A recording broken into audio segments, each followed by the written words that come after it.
Finding yourself lost in finding ways to be found, getting into your mind, lost in.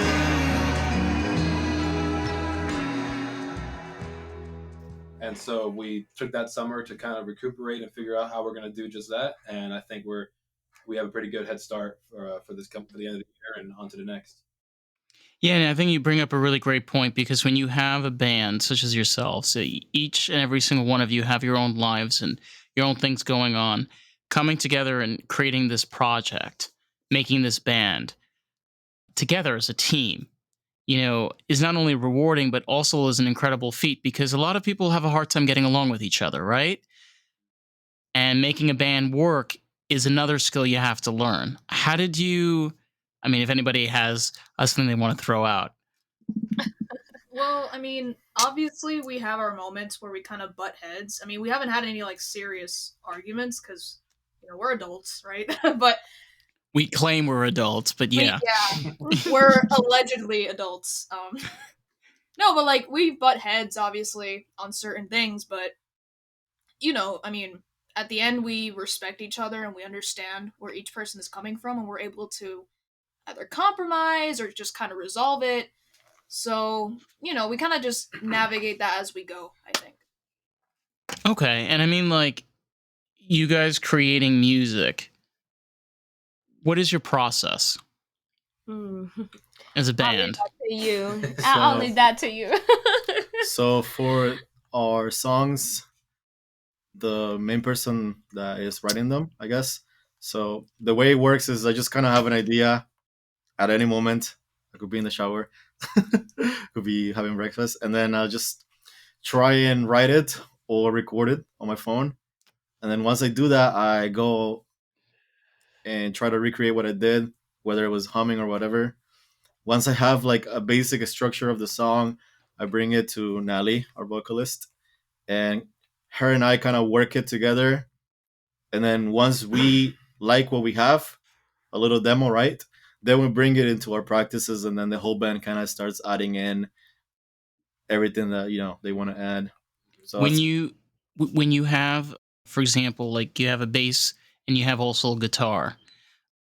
I was talking about this in the other podcast. Bass is one of those things that is so important, especially with song progression, and it's something that's sometimes missed, where it's not sometimes strong enough, sometimes you don't get the right beat, or it's just not going along. How has that been for you guys? Every single band has their bass sound. For me, the bass is like the heart of a song. Sometimes it might not be appreciated enough, but if you take out the bass, you're gonna be able to tell something's immediately. Up. Yes.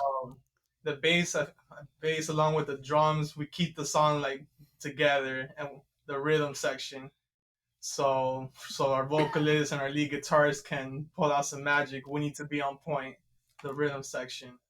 When he brings, like, for example, when you get like, you're writing your music, for example, and you're bringing this to the band. Are you bringing in, like, is any one of you bringing in, like, oh, okay, I thought of this, let me add that, let's try this, or let's go this angle? Because not always what you start off with is what the end result is. A lot of the times it changes, right? For sure. 100%. Yeah. So the way it works is the first practice where we bring in the song, we just kind of play once, just me and her. And just after that, they kind of listen to it and they start adding things on another take. And then from there, it just starts happening. I don't really like to dictate or micromanage what they're doing as much as I can. But for example, if most of the time I really like what they're doing, so I just I'll tell them, that sounds really good, we should keep that. What happens a lot is like maybe I don't like something and I'll be like, okay, can we do that a little differently? And they'll go ahead and they'll pull something else. So that's the way it works for us. You know, sometimes we also have practices like we're individually we all practice at home, and I'll be like, okay, can we guys practice this one song? Make sure you have like something for the next practice. That's about it for us with the sound process. Where Yeah, did you maybe guys find your sound? Well, you wanted to say something. Huh? No, I mean, it was about your previous question. Like, I think another thing I've noticed is that, like, because a lot of times when they show us songs, it'll be very, like, acoustic and laid back. I mean, obviously, because it's only two elements in that song. And then once the rest of us come in, it kind of becomes this, like, or at least I know for this one song we have called No Conversation, like, when they first showed it to us, it was super, like, slow, acoustic, soft. And then once we came in, now it's, like, kind of this. There's still like a slow acoustic element to it, but then it gets super heavy, like just in the middle. And we just kind of came up with that, like when they showed us the song. And even sometimes some of our old songs get changed around too. We have another called oh my god, it's that. It's Here Comes the Breeze? Here Comes the Breeze. Yeah. And it went from, you know, normal average rock song to brought it up like what, 2 whole steps, and now it's now it's a country rock song almost. And you know, some of them don't want to admit they like country, but you know, it's country, so they're almost there. It's the way I like to look at it is it's where you have instrumentalists, you have, you know, of course your singers and songwriters, and then you have your, you know, your vocalist, you know, the prominent stage. And the really interesting thing is there's so many things in life that's like this, where you have different things that have to come together to make one thing work. You know, and like you were saying, where you take something that's kind of like soft, blah, blah, blah, you add a little bit of drums in there. You know, you throw in a little bit of a heavier bass. You get your electric guitar on, and you throw in a little bit of synths, and you make it a little bit of a little wilder. You know, all of those elements come when you put all of those pieces together. Right. Yeah, that's the way I like to think of it. It's like we're kind of like maybe like some kind of machine, like a car, and then everyone is like an important part. You know, maybe I might write the songs and everything, but at the end of the day, they wouldn't be where they are. Like the songs wouldn't sound the same if I didn't bring it to them and they were to add, you know, whatever they want to add. It definitely does Right. change the whole thing. Yeah. Well, let me what I'm curious, like especially like anybody that's listening to this, when you guys were making your music, you know, and making your band and doing your live performances and creating your music, what type of environment did you guys find yourself in constantly? Like the type of people that you know, walked up or loved the work that you were doing? I guess maybe not ideal audience, but what the type of environment you grasp towards? Well, that's a funny question because we actually had a conversation about this. You know, when you think about a band, and let's say every time that I have friends or family or someone that I know and ask me, like, oh, what type of music do you play? I always say, like, you know, this is like indie or an alternative rock band. And talking to Bryan once, we talk like, okay, what type of environment we want to be, what type of people you think will like our music. And at the end, we came out with this, that we don't really want to like stop us from everyone to listen to our music. So whenever it comes the opportunity to play and perform, we are down no matter where it is. We just tap to adjust a little bit our music. So like we were mentioning before, like acoustic, we can play acoustic, or we can just play like this, you know, heavy song. So we always adjust. We don't want to say like our music is for this type of like Right. people, or you know, like for everyone in reality. I wouldn't Being say able we to- have, yeah, I wouldn't say we have no boundaries in terms of genre, but we definitely Mhm. do have a very like broad, I would say like, Diverse. yeah, a very broad aspect to our Yeah. songs. We don't really like to stay in one single sound. Yeah. Every song, if you look closely to all the songs, they have like quirks and like different mechanics and things that make them different that you could like listen to in other genres as well. Correct. It's like a creative tank, you know, just bursting Yeah. with ideas. Yeah. Yep. Yeah. I feel like each one of us has a story. You know, we all have our beginnings with music. You know, if you guys want to walk me and everybody through. Where did you fall in love with music? Okay, Where did it mine is a start? little bit long, but I'll make it shorter. We can always No, come back. please. Okay, so I'm originally from Panama. So my story with music started when I was super little. But I'll make it shorter for you. Once I was in a party with my family. I think I was probably like 6 or 7, and there was a producer in there that he was trying to do like a small group that can sing like Christmas songs, but they were all like little children. So he came up with this idea. Was part of that group. We actually will perform, travel, and that was probably like for 3 to 4 years. Then Oh after wow. that, yeah. Then after that, there was a, let's say, like huge competition in my country. At that moment, the name of that competition, it was Código Fama. That was the name. I performed. I won the show. I was sent to Mexico for the other part of the international competition, and I kind of say like that's my story, how I started. And then when I came to the U.S., at some point I get to meet Bryan, and he tells me about the band, and I really love the idea to go back to just sing and do what I really love, and that's Old kind of like school. my story. Should go with John because he joined after her, basically. Yeah. We're going in order. Yeah, let's do it in order. I'll do last, even though it was the first one. So the question is where I start with music or where I really start with us. With music. Music. With music, yeah. All right. So with music, I think it might have started around middle school, maybe like 7th, 8th grade. I think I started watching these YouTube videos, and I don't know if you ever heard of this guy called like the Do.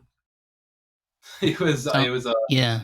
at the time he made a lot of Black Ops 2 videos, and he would always play guitar on the voice chat, and I'm like, that was so cool. Like I want to do the same thing. So then, coincidentally, around the same time, I started listening to some of the songs that like he played on the videos, just because like, they sounded really cool.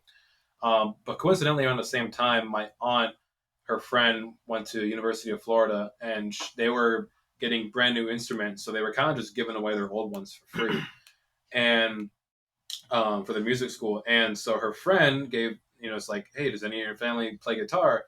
And she's like, I know someone who's really into music who wants to learn. So she brought it down, and then I just got a free. That was my first guitar, was a acoustic Dean, and I just started playing on that, learn basic chords, and then from there on out, listen to different art. I really, as an acoustic player, kind of weird, but I really got into like metal at the time, Megadeth, Metallica, some of the old stuff that like my uncles used to listen to. So I definitely wasn't in that like emo band kid phase yet of like listening to the big bands around 2013 and all that. But I definitely, I listened mainly what some of my older uncles listened to, which is some of those old bands. And after that, it just spiraled and spiraled. I got my first electric was a Squire. Oh, nice. Yeah. Played more on that.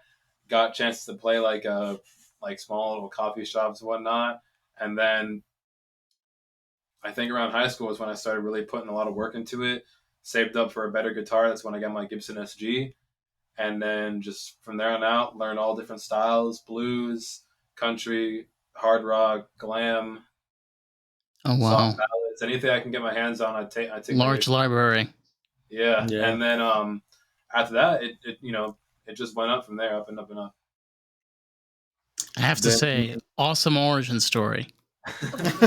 Free guitar. Listen, I paid $189 for my first guitar. I didn't get anything for free.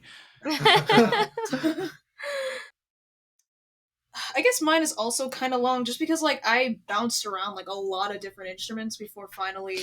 Like, we'll tell you guys like straight up, we have a full hour. I know there's 6 of us, but All right, I mean, okay. yeah. I'll try not to ramble, but like, okay, because if I remember correctly, like, I mean, I've always been into music. I mean, that was just like kind of always a thing I was into, and like, Right. since I was a kid, my mom and my brother always listened to like classic rock. So that was kind of the first genre I listened to. So like Guns N' Roses and like Slash's solo stuff and Aerosmith, things like that. So, and like, because I have an older brother, so he used to play trumpet and guitar. So I looked up to him a lot. So I remember around like a young age, I was like, I want to play trumpet and guitar because my brother's playing trumpet and guitar, and like I like all these bands with these guitarists and things like that. But I never really actually, because I come from a more like academic musical background. Like I was in band in school and things like that. So Okay. I first like classically started learning an instrument like in third or fourth grade. I think it was third, but I don't really remember that well. And it was clarinet. But I wanted to play trumpet, but my mom was like, no, play clarinet. So then I did. And that only lasted like a year. So, and then like in middle school, I tried teaching myself guitar because I had a guitar, but I couldn't really like afford lessons at the time. So I tried to just teach myself through YouTube, and I did that for a while. And then in eighth grade, I joined the music program in that middle school that I went to for eighth grade, and I started playing cello. So I played, yeah, like I'm telling you, I bounced around so many different Okay, instruments. so I'm a stoner, and I want to slow you down for just a second. For Yeah, anybody that's listening here, from what it sounds, you play 5 instruments? well, okay, I'm only like fluent in drums, right? Because I tried those instruments, but I never actually like, I don't consider, like, I can't play clarinet. Like, that was just Oh, for, okay. Oh, okay. that was All just right. for a year when I was a kid. But yeah, like I tried teaching myself guitar. It didn't really go anywhere. So like I know like very basic guitar, but I'm not like, a virtuoso in it. And like I tried ukulele too because I went through like a ukulele phase in middle school. Like, I was a tougher girl. How did you find drums? Okay. I'm like trying to tell this in an organized way. Like, because I Breathe. think, yeah. I feel like I was always interested in drums. I just never really had the opportunity to actually like learn them until 2020. Because, yeah, in 2020, this was like late 2020, so some of the, COVID restrictions have been lifted like a little bit. And there was like one music store near me that was actually doing like drum lessons. I mean, they were through Zoom, but whatever. That was the only store doing drum lessons. So at that point in 2020, like I'd been realizing, like I'm kind of not that passionate about the cello, and I'm like starting to realize that like I always had this like untapped interest in drums and percussion. So I was like, I have a lot of free time now because it was 2020, and that's when I kind of pursued like actually doing lessons for drums. And yeah, after that I was like, I found my instrument. Like this is what makes sense to me. And I've just been kind of doing drums ever since. Oh, wow. Dan. So my musical journey started I was like in elementary school. My father, I guess to steer me away from focusing on other things like bad things, he put me into a music school. And there I learned how to play guitar, took guitar lessons, private guitar lessons, one-on-one tutor. And the school also had like big classes where there would be drummers and keyboard players and guitarists, and we'd all play like a little orchestra. So that's where I started. But at that point, I only knew how to read music, but I didn't know how to read too much, like complex stuff, especially things I wanted to listen to. Like at the time, I was a huge Beatles person. I still am to this day. Who isn't? It was the If you're first not, I don't know why you're listening to this podcast. Just saying. my mom bought me their CD when I was a little kid, and after that, the rest is history. But Awesome. so there, my guitar skills were limited, so I kind of put it on the side. But I wanted to get back into it, so I decided, maybe with bass, I can become a better guitar player with the finger movements and stuff. So there, I discovered tabs, and with tabs, I started learning Nirvana songs, Rage Against the Machine songs, and I started playing the things I really wanted to play. And yeah, and then one day I was following Teas and Poets. Shout out Teas and Poets. And they posted on their story that they were looking for that after the sunset was looking for a bass player. I sent them a DM, and now we're here. Yep. Wow. Yep. So for me, my dad used to play guitar.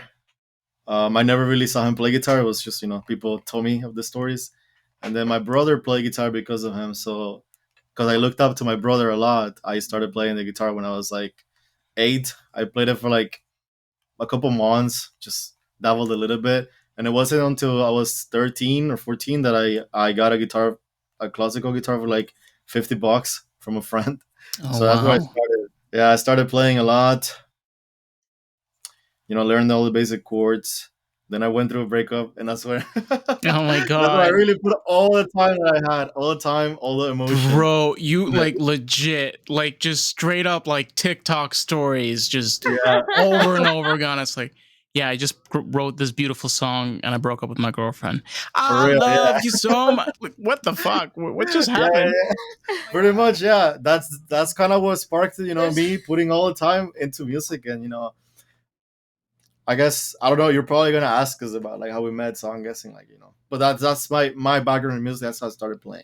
Now that you mentioned that, we kind of have this like joke because because a lot of our songs are kind of like love songs or like breakup songs, and Nally would say this thing of like, before this song we have called "Cold Without Your Love," like hello, and she's like, this is a love song, Bryan, who hurt you, and now I've just been like quoting it every time we play "Cold Without Your Love." I'm like, this is a love song, Bryan, who hurt Brian, you. who hurt you? It's like a little inside joke now for us. Okay, so like, okay, are you guys like secretly, guess secretly Swifties?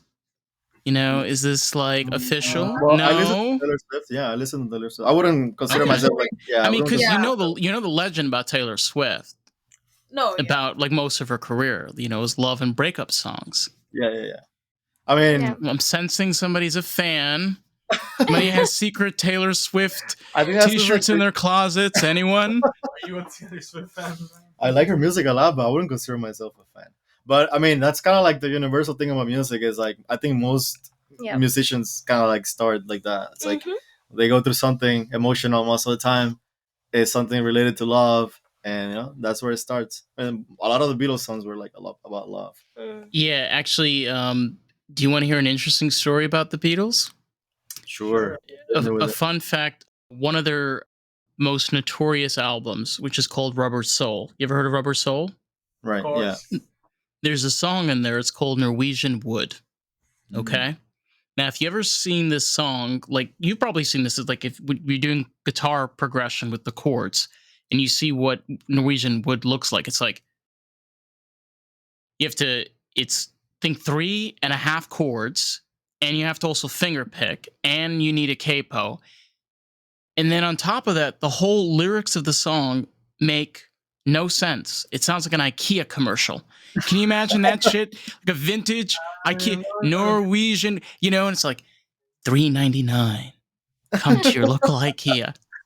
But that was an interesting feat. And the reason and John Lennon said this, the whole purpose of the song was he loved the tune so much that he wanted to add words to it. And the best way he thought was add a vibe.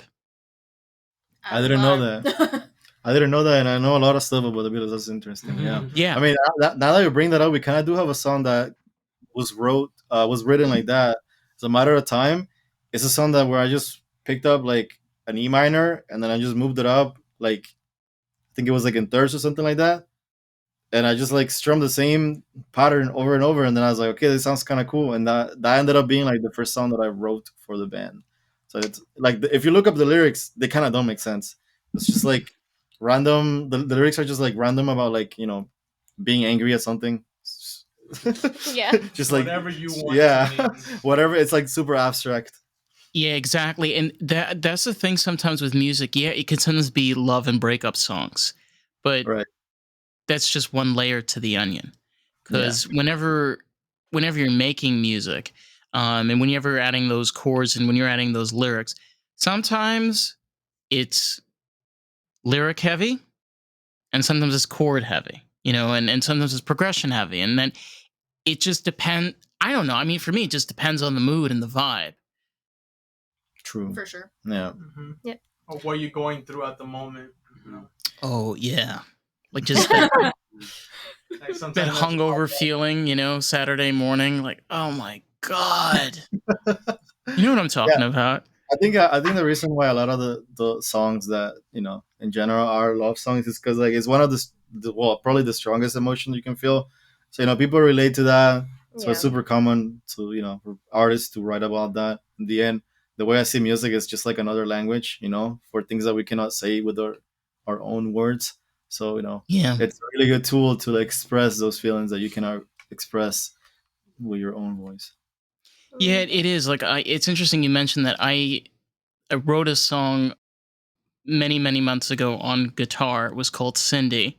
And the song was literally about a person that was madly in love with this person, but he would see her on the subway and he'd see her around, but he just never had the guts to go after her. And it's as if as you go deeper to the layer of the onion, what you're hearing is different people giving their perspective, their own musical approach Right. to their relationships, Right. to the way that they feel. Like, you said, in that moment. In that moment, yeah. Yeah, that's why they say that music is the language of the soul, like it's an interesting way of like putting things out that I you mean, it's normally. brought all of you guys together. Yeah. Mm-hmm. That we were talking about that the other day at a dentist, funny enough. the stars align. Yeah, we went out like when was it, like 2 years ago, and like I think it was her and Dan. We went out to eat after the party, and then we just started talking about how everything, like all of our stories, like connected in like some coincidental way or something, and like it brought us up together. It's kind of cool when you like see, when you dive into her story a lot deeper. It's kind of cool what happened with her, and Yeah. It's like the way that somebody had some funny business upstairs in heaven, Can you imagine, like, the chairman of the board up there be like, we gotta make this interesting. We're gonna move this over there and move it over. No, no, no, no, no, no, no. Let's put this person in Mexico, and put that one in that school. This might work. they were cooking something. I don't know. But it is kind of that way. I feel that the universe is a living, breathing thing, and it has a way of. Here's the thing. I found that the more that you plan and the more that you structure, personally, I find you fail more. Instead of if you go more with the flow and you just let things be, sometimes it's kind of easier. I've been someone like that my entire life. I think I just kind of go with the flow a lot. I try to structure some things, but Oh my I god. just mostly go with the flow. Yeah, Mm-mm. I know that No. it works for me for the most part. But I know that for some people they cannot have like their life is structure and it works like that.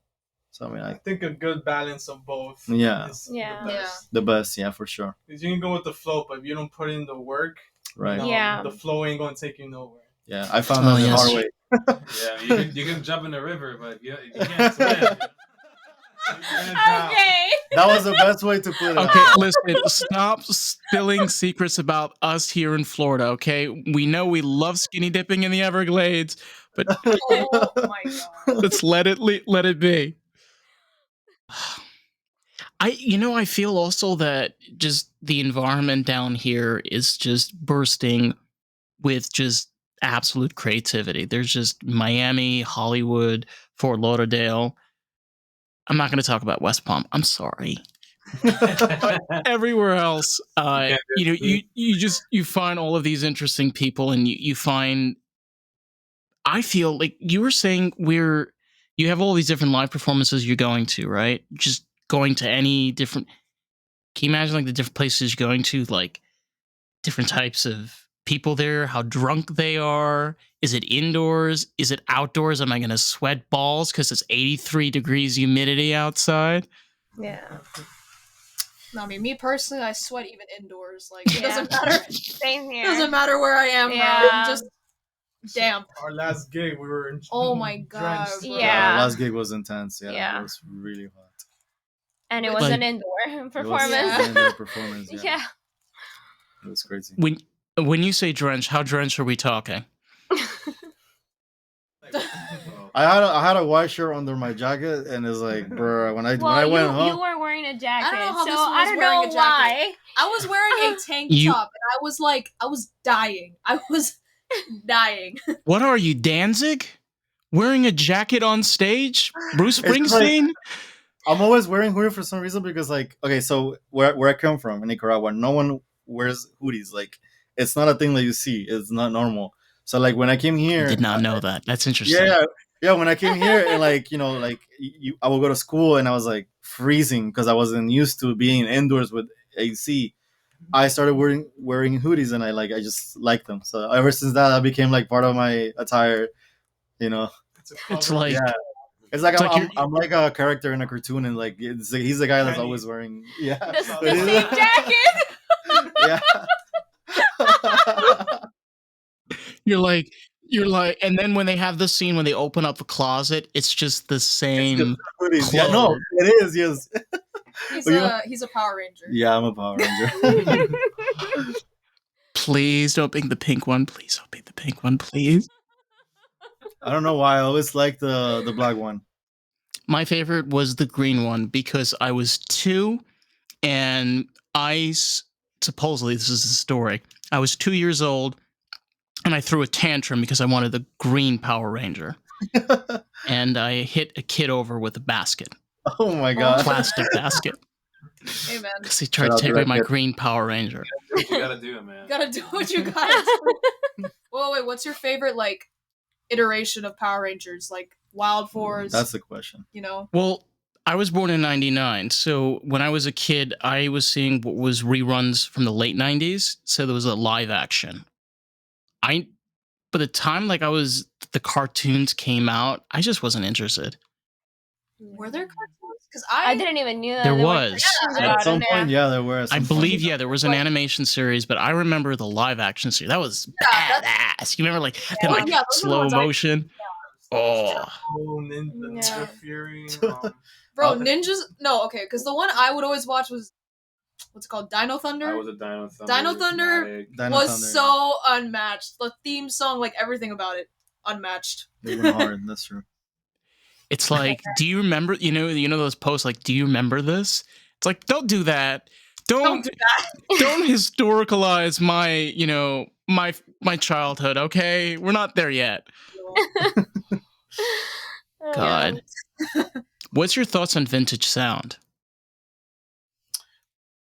Vintage sound. We're talking like. Breaks, beats.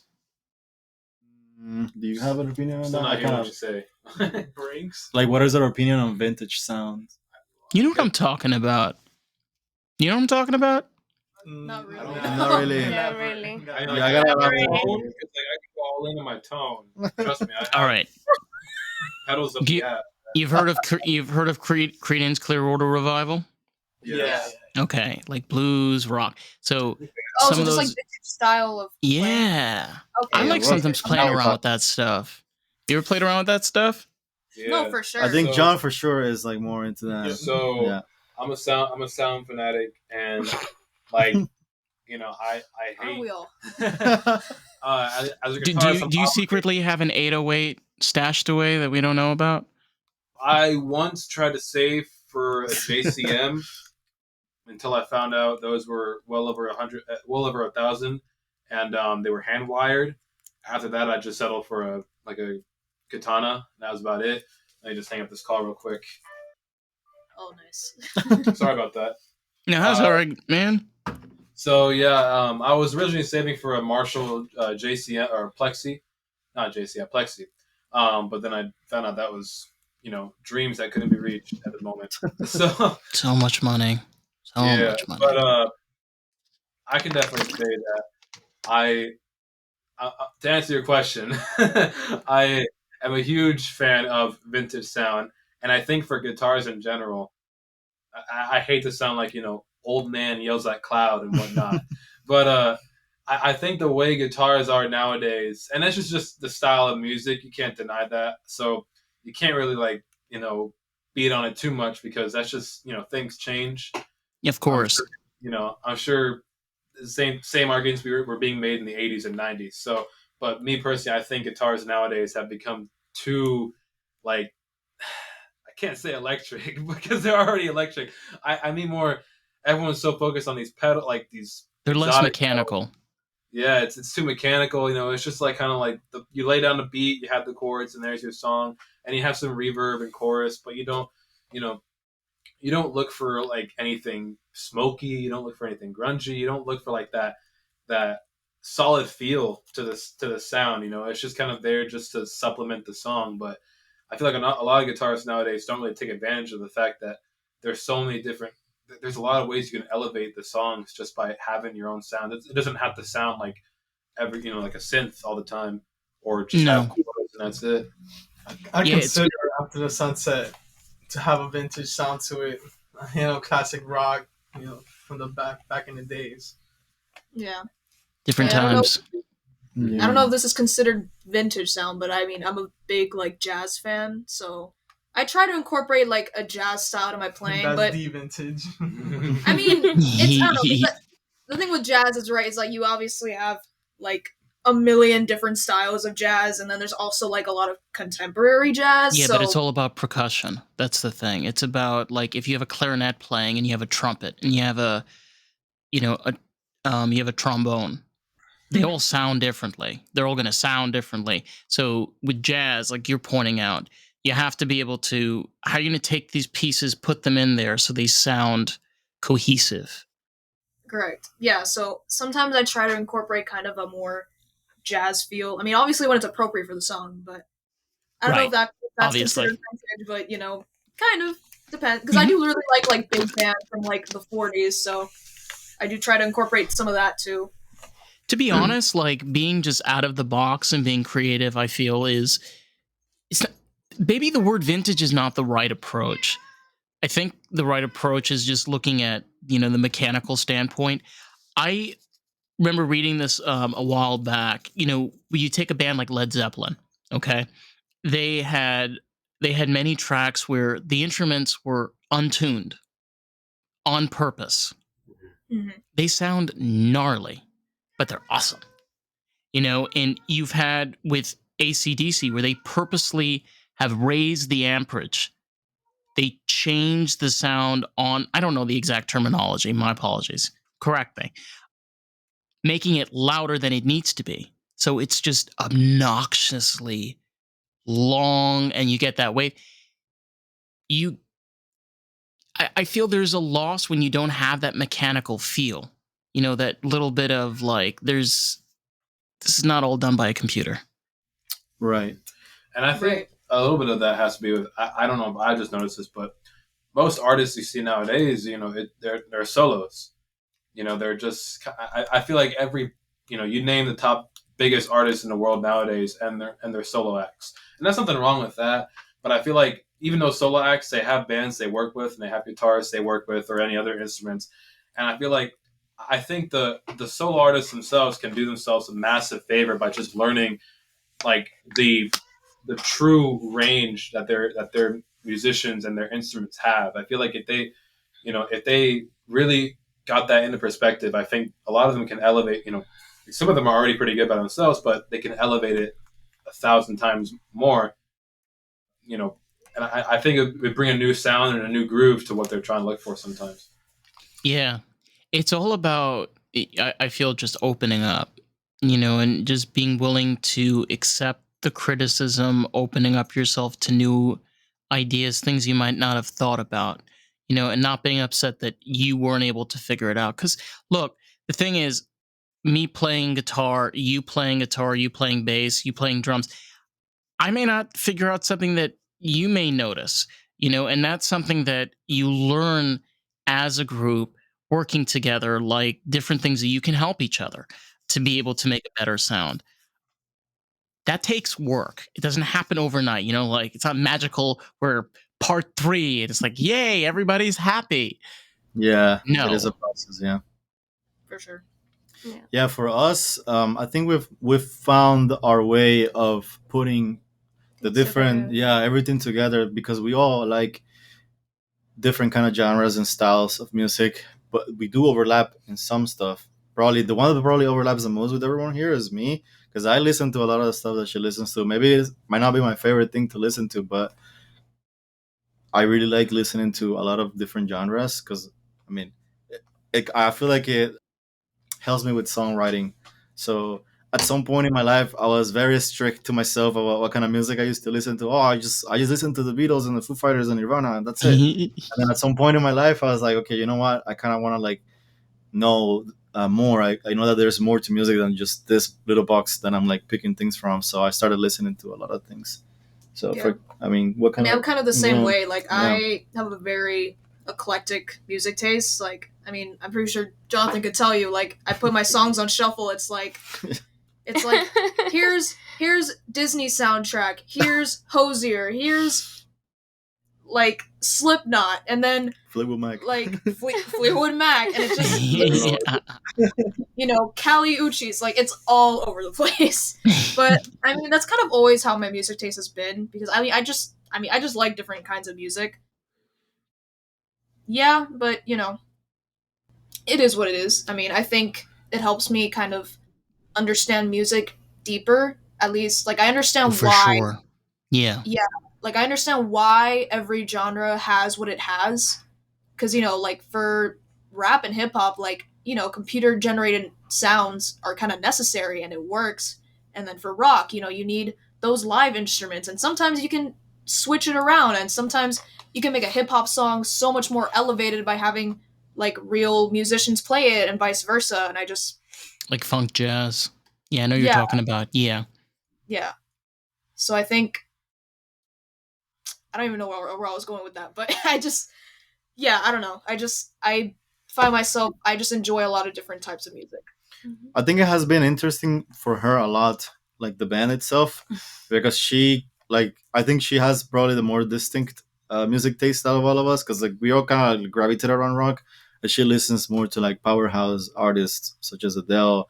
She likes. Well, you can talk about her yourself, yeah. Wow, no, you basically said it. Like, I'm a huge fan of Adele, Whitney Houston, Tough big low.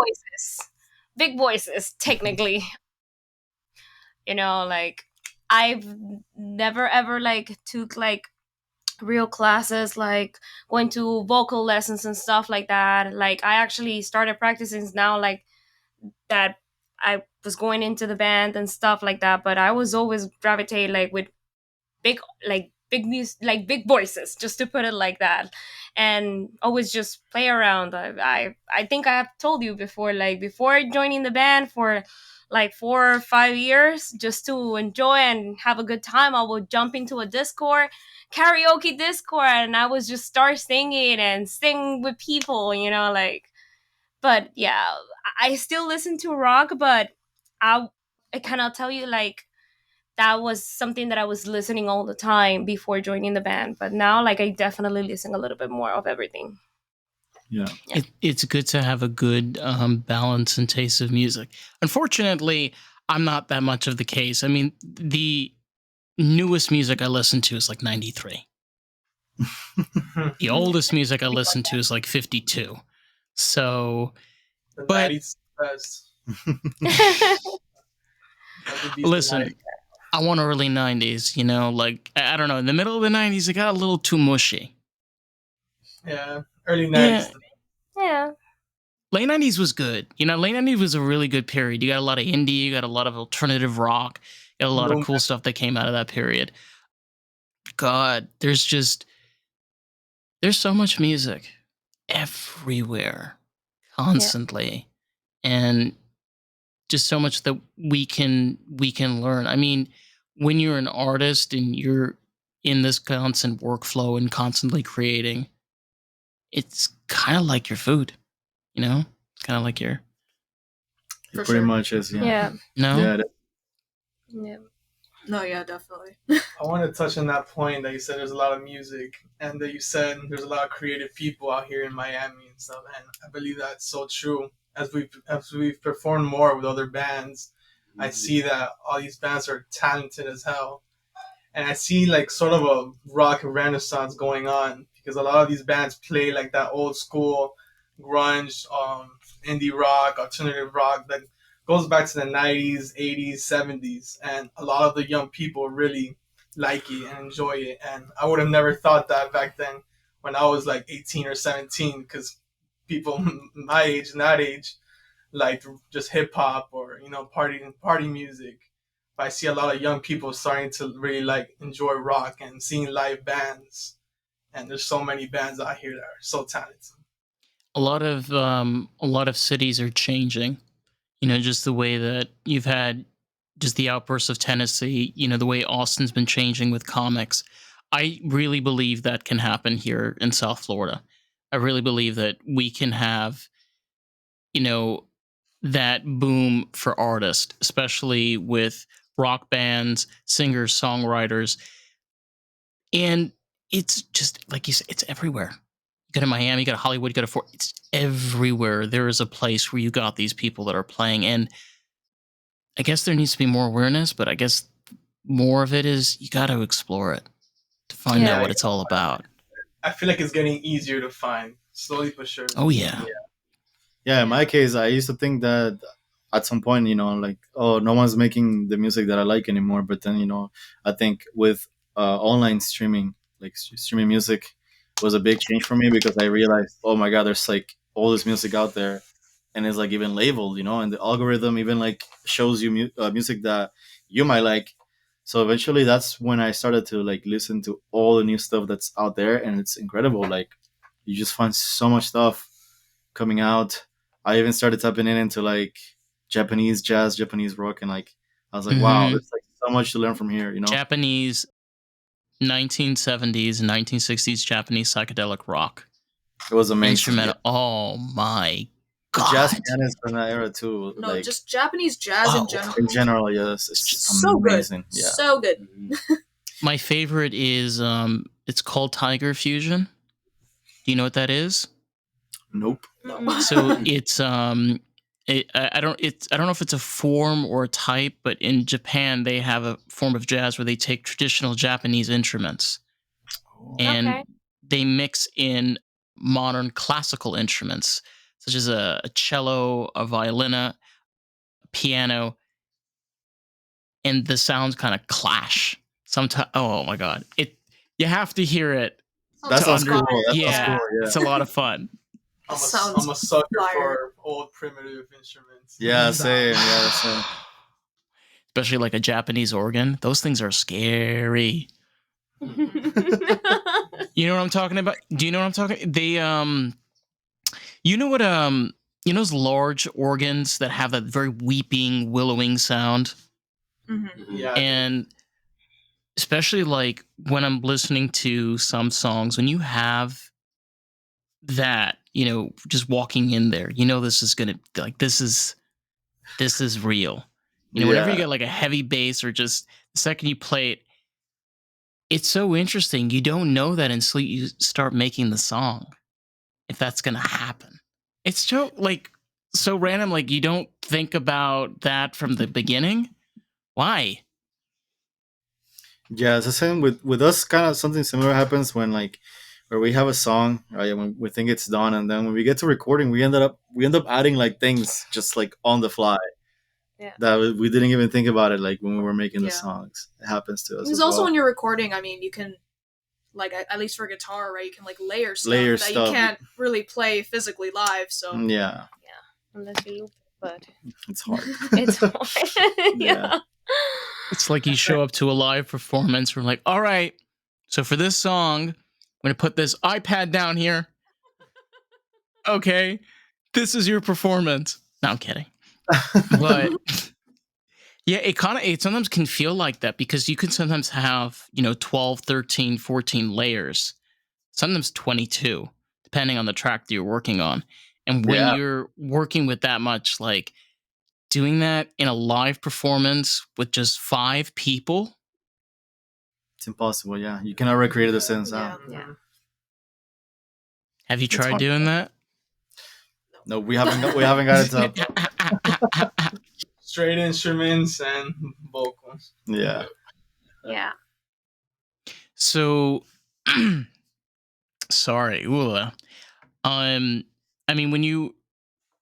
if you guys are doing if you guys are doing live performances, what do you favor more? You prefer doing that more, or do you prefer doing things more like in regards to like your social content? Where you're doing things together. You're doing your recording sessions. You're posting out music. What do you guys like doing more? Well, Let's go one by one. One Yeah. by one. I guess I'll Ooh. start. For me, is I really like the creation process because I like to be creative with things. So I really enjoy when we're making the song from the ground, and I also enjoy performances a lot. It's really cool. It's a whole different vibe when you're in front of people, and it feels amazing when people tell you that they like your songs, and then you can see the visual expressions when you're playing, and then they're enjoying. It's a really cool feeling for sure. Yeah, I kind of like in the same like with you. I would say I like to when we play like around our music, and like we just change it like from the regular way that we play it to acoustic, or we just try to change different things on the songs. Like I really like to see how that sounds, because you can just play one song like in so many ways, and like we bring sometimes that into the actual live shows. So I would say that's one of the things that I enjoy the most. Um, You wanna? Oh. You want front row first? all right. Alright. Well, for me, I think my favorite thing is performing. I love performing. I mean, yeah, I don't know, like, obviously I do enjoy the creative side of things as well, but I think performing is just like, because I like the whole process of it. I like, getting ready, packing up all your gear, then taking your gear, then unpacking it again and moving around. I like it. Wow, I don't that know, is that's just so exciting. That's the part I hate the most. hey, listen, I don't know if it's like just the band kid in me. Especially the drummer is saying that, Yeah. the drummer. Syllables and stuff, moving those around. I don't know, I Woo! think that's probably just like my inner band kid speaking, because yeah, like even in high school band, there's just that excitement of like, we're finally gonna perform the thing we've been practicing for months, and then you get to move around, pack, set up the stage, move the chairs, and like, I don't know, to me it's just always a fun thing, just being able to be all involved in that process of like setting up your instrument, making sure everything's good, actually performing, interacting with the crowd, and then packing everything up, going home. Like I enjoy the whole process of it. I love that. I like. I love that. I love being live. I would choose that any time of the day. Simply because I love how flexible you can be with it. It's raw and it's to the point. It's right there. Everything's in front of you, and you don't backtrack. You just and I say it's flexible. Like you can choreograph it. You can set it up right. You can set it up how you want. You can have little like divots in here. Change something up. I like if I find out that an artist has like a live album of their music, I'm almost always listening to that on repeat. I love how they bring it out, how they flesh it out. Like 4-minute songs meant to be like, just advertisable on their records are turned into like 8-minute power ballads, and they make it work. It's not boring. They do something in it to really flesh it out. And I feel like when artists are performing live, it's really everything they wanted to do in the studio that they couldn't do because of like a contract or a record label, or just because it was too long, they get to do on stage, and it really fleshes out the performance, and it can always change. No performance is the same it was. Damn. So, Oh my god. Whoa. Right. So for me, I love performing. I love the faces of the people that see us when we're done. But what I love most, just as much as performing, I would say, is the recording process. I believe like hearing the end result, or the close to near to the end result. I feel like it feels so good, just that we're making something that came from our minds, but it's now something concrete. Yeah. And Yeah. that's something that's gonna last forever. We might not last forever, but that song that we've created and that's on a streaming service is gonna last way for years and decades to come. So I think that's so fulfilling to me. I wanted It's to add on. so true. Yeah. I wanted to add on and say, like, I don't know if you've heard the live album Where the Light Is. Where the light? Where the Light Is. So that was 2008. It was John Mayer's live album when he was advertising Continuum, and like the hit song on that album, Gravity, is like almost like edging 4 minutes, and live it's like 9:30, and it's one of the most beautiful sounds that I've ever heard. I'm not saying that I'm not. There's no bias in that because I am one of his fans. I love his music. I love his style, but like there's no bias in that. Like I just really do think that out of all the live performances I've heard of a song, I think that version of his song and that album was one of the best performances, best sounds I've like ever had the pleasure of hearing. I feel in many ways it's like if you want to hear the artist, you go see them. If you want to experience the artist, you listen to them. Yeah, Right? for Yeah. sure. Yeah. Yeah, for sure.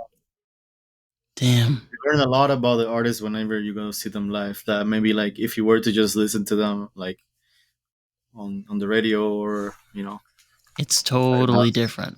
totally different experience. Yeah. Mhm. You get to also interact with people. You Right. get to make people laugh. You get to people to jump up and down, and be a part of it. It's really interesting. You get to, as a job, you get to do something that not that many people get to do. Get to make people happy. Mhm. It's fulfilling. Yeah. Yeah. Yeah, it is. Damn, right word, fulfilling. There we go. Yeah. It makes all the work we put in worth it in the end of the day. Yeah. Yeah. Yeah, because you're able to literally come together. It's interesting thing, like looking back at our past. I feel we're building from it. We're taking elements from that time and creating something from it, and it's ever changing. It gets better and better as every single year goes. I don't know. That's how I feel. Yeah. So, question for you guys. Everybody that's been listening has made it all the way here. Where can I know you guys are down here in South Florida and you guys are based in Miami. Where can people find your music, your content, and if they want to check out when you guys have live venues? Good question. Well, our social media, I would say the main one that we use the most is Instagram. So that's After the Sunset FL altogether.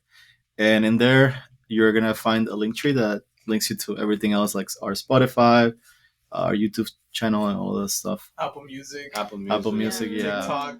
Yeah, when we release a song, the distributor that we use, DistroKid, they are in charge of distributing the song through all the platforms. Yeah. Yeah. So you're gonna find them even on Instagram as well. Yeah, you're gonna find it on YouTube Music, Spotify, Pandora, like literally any place that you think that the music is gonna be, you're gonna Yeah. find it in there. Yeah. Perfect. Live events? Live Also events, Instagram. Also Instagram. Yeah, we Well, announced okay. we announced all of it there. Yeah. Well, Perfect. if anyone's listening, heads up. November 18th Mm-hmm. at Lincoln Beard Brewery. That's on Bird Road, a little behind the. Just wanted to point out, this episode's not going to be posting until December. Oh, wow. Oh, Ooh. wow. Yeah, Okay. my Well- apologies. So, Oh, great way to start the holiday season. I'm just going to say, Okay. Okay. yeah. But my apologies. You're saying about I'm actually curious. What's happening on November 18th? Well, I mean, that's one of our gigs. It's Lincoln Yeah. Beard Brewery. It's off of Bird Road, like a little close to the 826. I don't like. It's behind something. I don't know exactly. There's a store, a gas I'm station. going to make a post. Like, if you guys put anything out, I'll make a post early on before the episode goes out. So you don't worry. Oh, I'll make thank you. sure we'll get a little stuff out there. We'll listen. I don't know how I managed to make this podcast work for an hour. You guys have been absolutely awesome. I think this has been really amazing experience. Like, hello, when do you get the opportunity to speak to an entire band? You know? Yeah. If we can use the last 20 seconds, how did you Sure. find us? I was really surprised by that. Yeah. True. I found you guys through Leah Simmons. Oh, I have heard. Yes, I Ye- have heard. Yeah. Yeah. So Yeah. this is one of the things that I'm trying to do is I constantly am looking throughout Instagram, in different places, talking with people throughout Florida for different artists and trying to bring them onto the podcast. You're one of the awesome people that I reached out to that came back and wow. Yeah. We're grateful So- for that. Yeah, thank thank you. you. Yeah, and like honestly, when like we said, like there's so many of so many bands and just so many people to talk with, but like just to spend the time to hear your story, what type of music you're making, and just being together, just making groovy songs, and getting that beat. Yeah. It's awesome. Lost in the groove. Yep. Yes. Well, listen, if anybody wants to find the podcast, we are on Facebook, TikTok, Instagram, and YouTube at Lost in the Groove Pod. So with that, catch you in the next episode. Bye, everybody. Bye. Thank you. Yeah.